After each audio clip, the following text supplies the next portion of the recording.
The moment I understood what Dieter Vogel was saying about my grandson, I had to make a decision that would test every instinct I'd spent 40 years trying to keep quiet. The man was standing less than 10 feet from me, speaking in a language he assumed not a single person at that resort could follow, and he was laying out exactly how he planned to destroy the career of the most important young man in my life. I kept my face neutral. I picked up my coffee cup.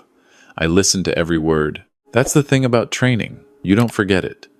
Even after 3 decades of pulling wire and running conduit and spending your days with your hands inside junction boxes, the instincts stay sharp. They live in a place deeper than memory. My grandson had no idea the man shaking his hand and calling him one of our brightest was also, in the same breath, describing him in German as a problem to be eliminated before the quarter ended. My name is Walter, and I'm 70 years old. Most people who know me see a retired electrician from Binghamton, New York, a widower who keeps a vegetable garden in the summer, watches too much college football in the fall, and spends Sunday mornings in the third pew from the back at First Presbyterian. They know I'm the grandfather who drives 4 hours round trip to watch my grandson's company softball games. They know I make a respectable pot of chili and that I replaced every outlet in my neighbor Donna's house for free after her husband passed. What they don't know is what I did before the electrical work. From 1974 to 1989, I served in the United States Army as a signal intelligence analyst and linguist. I was stationed primarily in West Germany, first at a base outside Frankfurt, then at a facility near the East German border that I still don't discuss in specific terms, even now. I speak German the way a Berliner speaks it, with the rhythm and the idiom and the particular cadence that textbooks don't teach you. I also speak Russian, though that's a longer story. Those 15 years gave me skills I never particularly advertised and never particularly forgot. When I came home, my wife, Eleanor, was waiting. We'd been married just before my first deployment, young and certain the way only people in their early 20s can be. She'd spent my years overseas, raising our son on her own, working as a school librarian, writing me letters that I kept in a shoebox that I still have in the closet. When I came back for good, I wanted a life that was quiet and solid and entirely ordinary. Electrical work gave me that. You show up, you do the job correctly. You go home. Nobody asks what you used to do. Eleanor passed 5 years ago. Ovarian cancer, 14 months from diagnosis to the end. I sat by her bed every night in those last weeks, and we talked about everything we hadn't gotten around to talking about in 46 years of marriage. I told her things about the work overseas that I'd never told anyone. She held my hand and listened and said, "Walter, I always knew there was more to you than you let on." Then she laughed, which made me cry, which made her laugh harder, and that was Eleanor. My grandson Marcus is 26. He has his grandmother's eyes and his father's stubbornness and a mind for systems engineering that genuinely impresses me.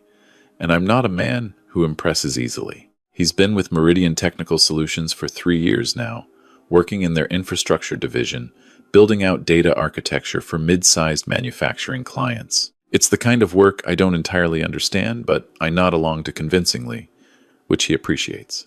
About 8 months ago, Meridian brought in a new Senior Vice President of Business Development, Dieter Vogel, transferred from their European operations. German-born, educated at the University of Munich and later at Northwestern. 52 years old, the kind of handsome that comes from money and attention. Marcus called me the night after Vogel's first all-hands meeting, excited in a way I hadn't heard from him in a while. "Grandpa, this guy is legitimately brilliant," he said. "He rebuilt 3 divisions in Europe.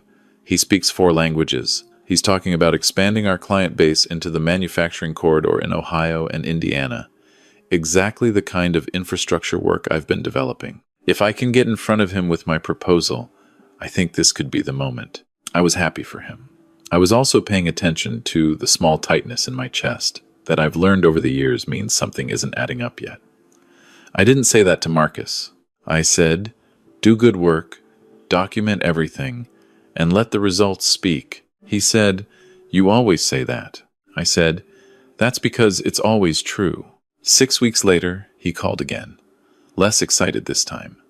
Dieter Vogel had reviewed Marcus's proposal for the Ohio manufacturing corridor expansion and called it promising but preliminary. He'd asked Marcus to share all his research files so the broader team could contribute. Marcus had done it, because Marcus is trusting and hardworking and genuinely believes that good work gets rewarded. Then, 2 weeks after that, a colleague named Preston, who had been with the company for 18 months and had never shown particular interest in infrastructure development, presented an almost identical proposal to the executive team, with Vogel facilitating. Marcus hadn't been invited to that meeting. I prayed about this the way I've prayed about most hard things since Eleanor died. Sitting in my kitchen after midnight, the house quiet around me, her photograph on the counter where I can see it from my chair. Lord, I said, I don't know what's happening here, but Marcus works hard, and he's a good young man, and I'm asking you to show me what I'm supposed to see. I'm asking you to put me where I need to be. 2 weeks after that prayer, Marcus called with an invitation that caught me completely off guard. Grandpa, Vogel is organizing a team-building weekend, a resort up in the Catskills. He wants to bring the whole infrastructure division and their families for a long weekend. Says it's about building connections beyond the office. Marcus paused. He specifically asked if I had family in the area. I mentioned you. He said you should come. Would you want to? I know it's not really your kind of thing. My kind of thing.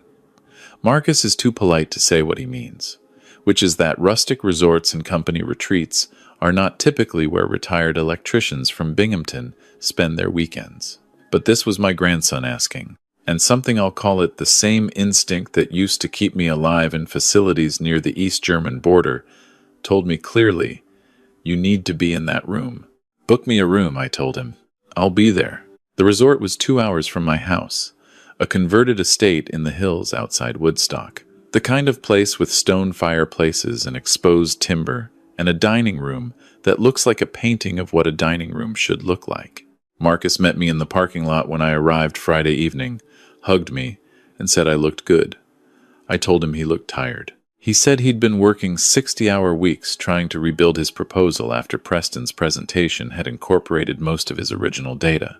How are you holding up? I asked. Honestly, I'm frustrated, but Vogel keeps telling me my time is coming, that he sees real potential in me, that this weekend is going to be a chance for me to show the whole leadership team what I'm capable of. He shook his head slightly. I want to believe him. I looked at my grandson's face, 26 years old, still carrying enough optimism to hope that the man taking credit for his work was doing it accidentally. Keep believing in your work, I said, carefully. Just keep copies of everything. Every email, every draft, every timestamp. The first evening was pleasant enough on the surface. About 20 people around a long table in the main dining room. Good food, open bar, the kind of forced warmth that happens when a company pays for people to enjoy themselves. Dieter Vogel sat at the center of the table, which wasn't surprising because Dieter Vogel was clearly a man who arranged himself at centers of things. He was exactly what Marcus had described: polished, confident, with a particular brand of charm that functions like a tool, deployed precisely and withdrawn just as quickly. He shook my hand with both of his when Marcus introduced us. Walter, what a pleasure.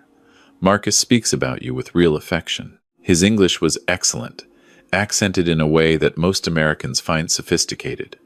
He tells me you were an electrician for many years. Honest, skilled work. We need more people who actually know how to build things. There it was, the same move as always. The compliment that contains its own condescension. The implication that skilled tradespeople are different from, and implicitly less than, the people sitting in glass offices, managing other people's work. I've been on the receiving end of that particular tone enough times to recognize it in any language. 40 years of it, I said pleasantly. You learn a lot about how things are actually connected when you spend enough time inside the walls. He smiled and moved on to the next conversation. Marcus didn't catch the exchange. I let it go. Dinner conversation was easy. Vogel told stories about his time in Munich, about transforming a struggling division, about his philosophy of talent development. He was funny. He was charming. He asked thoughtful questions and appeared to listen to the answers. I watched Marcus watching him with the particular expression of a young man who wants very badly to believe that his mentor is who he seems to be. It sat in my chest like a stone. The thing I've noticed in all the years since the army is that truly dangerous people are almost always enjoyable company. Unpleasant people announce themselves. The ones who do real damage have learned to be likable. Dieter Vogel was extremely likable. Around 9 o'clock, he excused himself from the table. "Phone call?" he said, with an apologetic smile. "Berlin doesn't care what time it is in New York." He stepped out through a side door that opened onto a covered porch running along the east side of the building. I waited 30 seconds, then stood and said I needed some fresh air. Marcus looked up. "You okay, Grandpa?" "Fine," I said. "Just need to stretch my legs." The porch was lit by string lights and cold with early November. I came out a different door than Vogel had used, which put me at the far end of the porch, in the shadow beyond the light. Vogel was standing, perhaps 40 feet away, with his back mostly toward me, phone pressed to his ear. He was speaking German, fast, colloquial German, the kind you speak when you're certain no one around you can follow it. And this is where 40 years of keeping quiet about the army either serves you or it doesn't. I stood very still and I listened.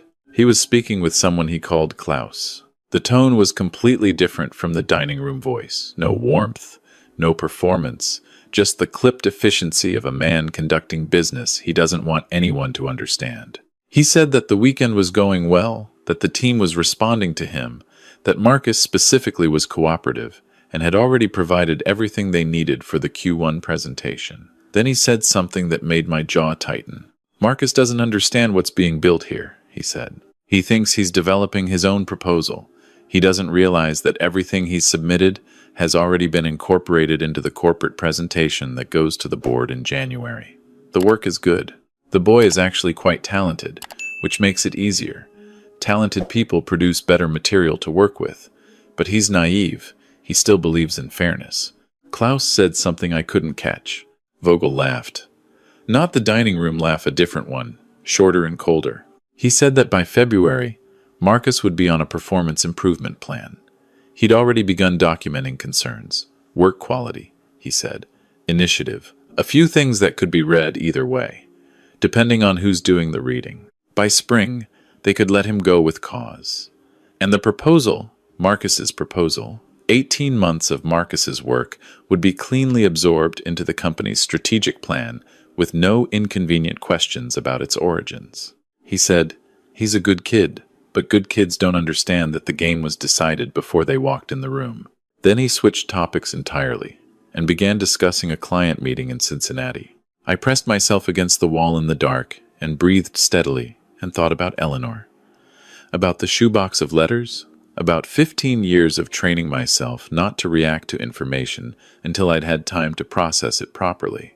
I went back inside before Vogel finished his call. I sat back down beside Marcus and listened to him talk about his plans for the weekend, about a presentation slot Vogel had promised him on Sunday morning, about how he thought this retreat might finally be the moment things shifted. I nodded along and asked questions and said encouraging things, and inside I was doing something else entirely. I excused myself early that night, told Marcus I was tired from the drive, which wasn't entirely false. I went to my room on the second floor, sat on the edge of the bed, and looked out the window at the dark hillside. Eleanor always said I was too quiet in moments of crisis, that I went somewhere inside myself that she couldn't reach until I came back out with a decision already made. She wasn't wrong. It was a quality that served me well overseas and drove her fairly crazy at home. I prayed for a long time that night.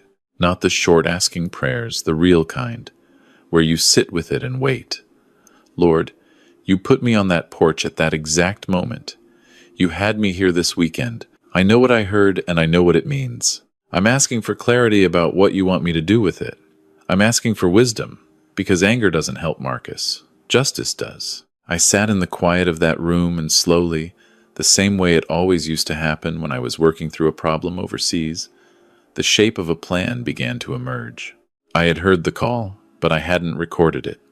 That was the piece that was missing. What I had was testimony, an old man's word against a senior vice president with a spotless record and the company's confidence. I needed something more than my account of a conversation in a language I had no obvious business understanding. In the morning, I called my oldest friend from the Army, Frank DeLuca, who went from military intelligence into private corporate security and has spent the last 20 years advising companies on exactly the kinds of problems I was looking at. I stepped outside into the cold and walked the gravel path behind the resort while we talked. Legally, Frank said, when I'd explained the situation, New York is a one-party consent state. You can record a conversation you're party to, or if you're present and a party to the conversation in a nearby space. The thing you need to establish is that you were present and party to the environment, not that you were secretly surveilling him. What does that mean practically? It means don't hide, don't conceal yourself. Be in the space legitimately. If he's speaking in a language he assumes you don't understand, that's his problem, not yours. I asked him what I'd need. He told me. Then he said, "Walter, be careful. This isn't signals work anymore. You're not protected the way you were then." "I know," I said, "but neither is Marcus." Frank was quiet for a moment. Then he said, "Do it right. Get clean evidence. Go straight to the top. And don't give them a reason to make it about you instead of him." The recording device Frank described was available at a small electronics store 40 minutes from the resort. I told Marcus I wanted to drive into town for the morning, see a little of the area. He offered to come. I told him I'd enjoy the solo time and to focus on preparing his Sunday presentation. He looked grateful and guilty at the same time, the way good young people do when they're being helped by someone older and don't want to impose. I drove to the store, purchased what I needed, and drove back. I had it charged and tested by noon. Saturday afternoon, the retreat schedule included a group activity, a guided hike through the property's back acreage. Most of the team went. I declined, told Marcus my knees weren't up to the terrain, which is true enough that it wasn't a lie. Vogel also stayed behind, which I'd suspected he might. Men like Vogel attend group activities selectively. I found a chair in the main hall near the fireplace, the kind of large, comfortable chair that becomes invisible because it looks like it belongs there. I had a book.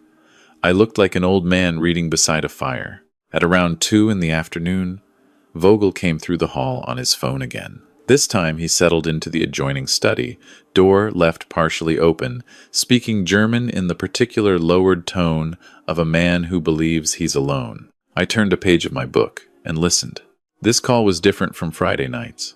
This one was business in a way that sent a different kind of chill through me. He was speaking with someone about a competitor's internal product roadmap details that were specific enough and accurate enough that they could not have come from public sources. He referenced documents, referenced specific internal timelines. He referenced a contact at a firm I recognized from Marcus's description of Meridian's primary competitor. He wasn't just stealing from employees. He was using information gathered from within Meridian to benefit people on the outside. That was a different category of problem entirely. I turned another page of my book. My hands were steady. 40 years of practice. When he finished and left the study, I sat for a moment longer. Then I closed the book and looked at Eleanor's face in my memory, the way I always do when I need to be certain about something. She'd look at me calmly and say, "You know what you need to do. You've always known. Now go do it." That evening at dinner, I watched Dieter Vogel work the room and thought about how long he'd been doing this, how many Marcus figures there had been before, how many of them had ended up on performance improvement plans in the spring, confused and doubting themselves, while someone else's presentation was lauded in a boardroom. Marcus sat beside me at dinner, animated and hopeful, talking about his Sunday presentation. "Vogel gave me 20 minutes, he said. "I'm going to lay out the full framework for the Ohio corridor expansion. The real version, the complete one, if the leadership team sees it properly presented. Before Sunday," I said quietly, "I need you to listen to something." He looked at me. Something in my face must have changed, because his expression shifted from excitement to concern in the span of a second. "Grandpa? Not here. Come to my room after dinner." He came at 9 o'clock, closing the door behind him. I had my phone set up and I played him both recordings. I watched my grandson's face cycle through the same progression I'd expected, confusion first. Because the language is German, and he speaks approximately 10 words of it, then growing unease as he saw my expression, then the specific devastated look of someone hearing a suspicion confirmed that they'd been trying not to have. I translated as we listened. I kept my voice even and precise, the way I used to translate intercepts. When the second recording got to the part about the competitor's internal roadmap, Marcus went very still. "Grandpa," he said when it ended, "how do you speak German?" "Since 1974, I said. He stared at me for a long moment. "Why have I never known this?" "Because it wasn't something I needed you to know before now." I leaned forward. "Marcus, the second recording is not just a professional ethics issue. What he's describing in that call, sharing internal product roadmaps with a competitor, that's potentially a violation of your company's proprietary information agreements. Maybe federal law. This is larger than your proposal." My grandson sat with this for a moment. He has his grandmother's quality of going quiet when things are serious, of not filling the space with words before the thinking is done. Finally, he said, "What do we do?" "First thing tomorrow morning, you call your company's legal department directly, not HR legal. You explain that you have audio recordings of your SVP discussing the potential disclosure of proprietary information to a competitor. You let them make the determination about how to proceed. You don't go to Vogel. You don't discuss it with Preston or anyone on the immediate team. You go above, and you go directly. And what do we say about my proposal? About the way he's been?" "That comes with it," I said. "All of it comes with it. But the proprietary information issue gives you the standing to be taken seriously immediately. They can't minimize that the way they might try to minimize a complaint from a junior employee about a senior VP." Marcus looked at me in a way I don't have a precise description for, like he was seeing a version of me that he hadn't been introduced to yet. "Who are you?" he said. And then, quietly, I know who you are. But who were you?" "I was a soldier who was good at listening," I said. "Then I was an electrician who loved his wife and tried to be a good grandfather. Both things are true at the same time." Sunday morning, before the scheduled retreat activities, Marcus placed a call to Meridian's general counsel through the emergency contact line. I sat with him while he made it, and when the counsel asked to speak with the individual who had made the recordings, Marcus handed me the phone. I explained who I was, what I'd heard, how I'd heard it, and the nature of my background. I answered the questions directly and without embellishment. 40 years of making concise reports. The general counsel said, "Stay at the resort. Do not attend any further scheduled activities. We're sending someone." A senior attorney and 2 members of Meridian's internal security division arrived by mid-morning. They commandeered the resort's small conference room. Dieter Vogel was informed at 11:15 that there was an urgent legal matter requiring his presence. I understand from what Marcus was later told that Vogel initially attempted the posture of confident indignation, the settled executive surprised by unfounded allegations. That posture, according to the attorney Marcus spoke to afterward, lasted approximately 4 minutes until they played the recordings. Marcus and I sat in my room and waited. I made coffee using the small machine on the dresser. We talked about Eleanor, which was Marcus's idea. He asked me to tell him again about how she and I had met, the story he'd heard probably 30 times, and I told it again, and he listened the same way he listened as a small boy, with complete attention. That's one of the gifts Marcus has always had. He knows that the point of a story isn't always the information. Sometimes it's the telling. At 2 in the afternoon, Marcus received a call asking us both to come to the conference room. Around the table sat the attorney, the 2 security staff, and Meridian's chief operating officer, who had driven up from the city. Dieter Vogel was not in the room. I learned later that he had been escorted off the property by mid-morning, that his office had been secured, and that an investigation had already been initiated into the competitor contact he'd referenced in the second recording.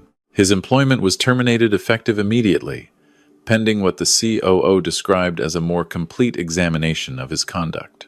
The COO, a sharp and direct woman named Margaret Reeves, looked at Marcus first. She said that Meridian owed him an apology and a debt, that the work attributed to Preston and presented to the executive team in October had been traced through document metadata and Marcus's archived drafts, clearly to Marcus's authorship, that this work would be properly credited, that the proposal would be advanced with Marcus leading it, and that his position was being elevated to senior infrastructure analyst, effective at the start of the next quarter, with the corresponding compensation adjustment.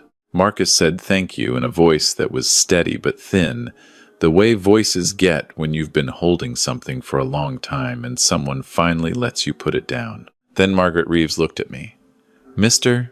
Walter," she said, "I'd like to understand more about your background if you're willing to share it." So I told them.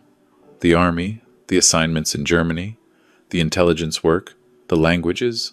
I told it the same way I've always told the things I'm allowed to tell directly, without drama, leaving out the parts that still aren't mine to discuss. I told them I'd come to the resort because my grandson asked me, and because something told me I should be there. Margaret Reeves was quiet for a moment after I finished. Then she said, "Mr. Vogel made a fundamental error in judgment. He looked at you and made a decision about who you were and what you were capable of based on what you had chosen to do with the years since your service. He paid for that error." She paused. "On behalf of this company, I want to say that we are grateful for what you did this weekend. Not just for Marcus, but for Meridian." I said that I appreciated that, and that I hoped they'd do right by the other young people in that division who'd likely had similar experiences with Vogel, even if they didn't have recordings. She said they would be looking into that carefully. Outside the conference room, in the hallway, Marcus hugged me in the way he hasn't since he was maybe 14 years old. Long, and without any of the self-consciousness that men usually bring to affection. He said, "Thank you, Grandpa. I don't have better words than that. Thank you." I held on to him for a moment and thought about Eleanor, about the prayer in my room Friday night, about the particular way God sometimes answers things by putting you in a parking lot at a resort in the Catskills, with a book and a recording device, and 40 years of language training you'd mostly forgotten you had. "You did the work," I told Marcus. "All I did was make sure it got to the right people." He shook his head. "That's the whole thing, though. That's everything." On the drive home, I stopped at a diner outside of Woodstock and ordered coffee and pie, and sat in a window booth, watching the last of the afternoon light come down through the maples. I thought about Dieter Vogel, not with satisfaction, exactly. I don't take pleasure in seeing anyone undone. But there was something that settled in me, a sense of correct proportion being restored that I think is different from pleasure. Justice doesn't feel good the way victory feels good. It feels quiet, like a level surface after a long time of walking on a slope. I thought about what he had assumed when he looked at me. An old man, someone's grandfather, a retired tradesman making conversation at a company retreat. The kind of person you're polite to because it costs you nothing and they'll soon be on their way. He had spoken freely in front of me with complete confidence, the way people speak in front of furniture. And I had let him believe what he believed right up until the moment it mattered. There's a temptation, when something like this happens, to feel that you've proven something, to want people to understand that you're more than you appear. I don't feel that way, particularly. Being understood has never been a priority of mine. Eleanor understood me. Marcus is beginning to. Frank DeLuca from the Army has always known roughly who I am. That's sufficient. What I feel is something closer to gratitude. That I had the skills when they were needed. That I was in the right place.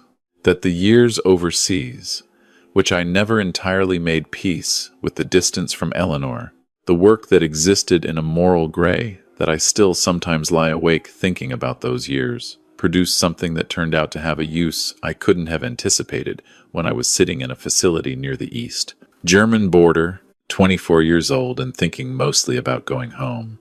Marcus called me 3 days later. The internal review had turned up 4 other employees in Vogel's division, who had had similar experiences work incorporated without credit, false performance documentation being quietly assembled, careers being methodically undermined. The company had retained an outside firm to conduct a full investigation. Preston, who it turned out had known exactly whose work he was presenting, had been placed on administrative leave. Marcus had been asked to present his original proposal, the complete version, his version, to the executive team in January. "And they want you to come," Marcus said. "To the executive presentation?" "They want you there," Margaret Reeves specifically asked. I laughed. It surprised me. "I'm not sure an old electrician has much business in a corporate boardroom. Grandpa, you're the reason there's a presentation to give." He paused. "Please come." I went. I sat in the back of a conference room in a midtown Manhattan office tower and watched my grandson present 18 months of work to people who actually listened this time, who asked the right questions, who leaned forward when he talked. The proposal was approved. The project budget was allocated. Marcus will lead the Ohio Manufacturing Corridor expansion, which is projected to be one of the company's highest value infrastructure initiatives over the next 3 years. After the meeting, Margaret Reeves found me near the elevators. She shook my hand and said, "I meant what I said at the resort. We're grateful." I told her to take care of the other young people in that division. She said they were working on it. I believed her. I'm back in Binghamton now. The garden is put to bed for the winter. The football season is winding down, and Marcus comes up twice a month on weekends and eats my chili and argues with me about whether his team has any chance in the playoffs, which they don't, but I let him believe what he believes. He brought his girlfriend last time, a bright young woman from Buffalo who laughed at all the right moments and helped with the dishes without being asked. Eleanor would have approved. I think sometimes about what I would tell a younger version of myself, if that were possible. The 24-year-old in the facility near the East German border who was beginning to understand that skills can carry a cost, that the things you learn to do in service of something larger don't leave you when the service ends. I think I would tell him that the weight of it doesn't disappear, but it does, eventually, find a purpose. That the years of learning to sit still and listen and not react, the years of carrying knowledge quietly and waiting for the moment when it becomes useful, those years don't go to waste. They accumulate somewhere you can't always see, until a weekend in the Catskills when your grandson needs you to be more than his grandfather for a few days. I also speak Russian. I've mentioned that. And enough Arabic to follow the broad shape of a conversation. And some Polish, though it's rusty now. I keep them all exercised with books from the library and an occasional foreign film that I pause and rewind more often than most people would find comfortable. You never know. That's the truth of it.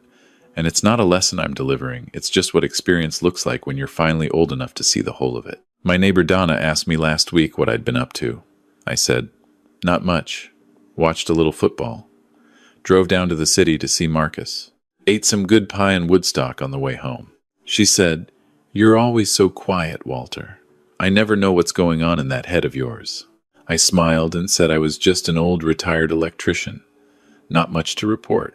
She laughed and went back to her yard, and I went back to mine, and the November sky stretched out gray and wide over the rooftops of Binghamton, and somewhere in the city Marcus was at his desk, working on a project that has his name on it, and Eleanor's picture is on the mantel where I can see it from my chair, and I would not trade a single one of the years that made me exactly who I was on that porch, in the dark, listening to a man who had made the oldest and most expensive mistake in the book.